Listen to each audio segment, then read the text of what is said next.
ప్రకాశం జిల్లా collector Dinesh Kumar media సమావేశంలో మాట్లాడారు. ఎన్నికల నిర్వహణపై ఆయన సలహాలు సూచనలు చేశారు. ప్రియమైన ఓటరు మహాశయులకి నమస్కారం.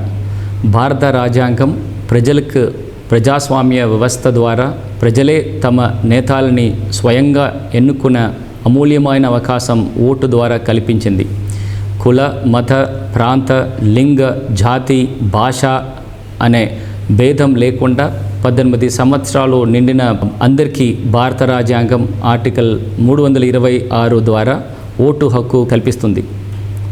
ప్రజాస్వామ్యానికి ఓటే పునాది కనుక బాధ్యతాయుతమైన ఓటర్లుగా ఆలోచించి, అనగా మన గురించి మాత్రమే కాకుండా మన భావి తరాల వారి గురించి, వారి భవిష్యత్తు గురించి ఆలోచించి డబ్బు, మద్యం మరియు ఏ ఇతర ప్రలోభాలకి లోను కాకుండా నిజాయితీగా, నిర్భయంగా, నిష్పక్షపాతంగా ప్రతి ఒక్కరూ తమ విలువైన ఓటు హక్కుని వినియోగించుకున్నప్పుడే ప్రజాస్వామ్యానికి అర్థం ఏర్పడుతుంది.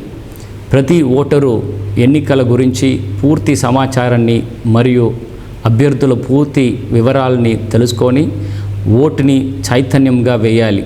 తద్వారా గ్రామ వికాసానికి, రాష్ట్ర వికాసానికి మరియు దేశ వికాసానికి మన అందరూ ఓటు ఉపయోగపడాలి. లోక్సభ, ఆంధ్రప్రదేశ్ శాసనసభకు మే 13, 2024 ఎన్నికలు నిర్వహించబడుతున్న నేపథ్యంలో ఒక ఓటుతో లోక్సభ సభ్యుడిని, మరొక ఓటుతో శాసనసభ సభ్యుడిని ఎన్నుకొనే సదావకాశాన్ని వినియోగించుకోండి. ఓటు వేయడం మన సామాజిక బాధ్యత. రాజ్యాంగం ద్వారా మనకు కల్పించబడిన హక్కు. మన హక్కులను రక్షించుకోవాలంటే మన బాధ్యతని మనం నిర్వహించాలి. అందుకే కదలి రండి. మే 13వ తేదీ మీకు కేటాయించబడిన పోలింగ్ కేంద్రాల్లో ఓటు వేసి మీ సామాజిక బాధ్యతని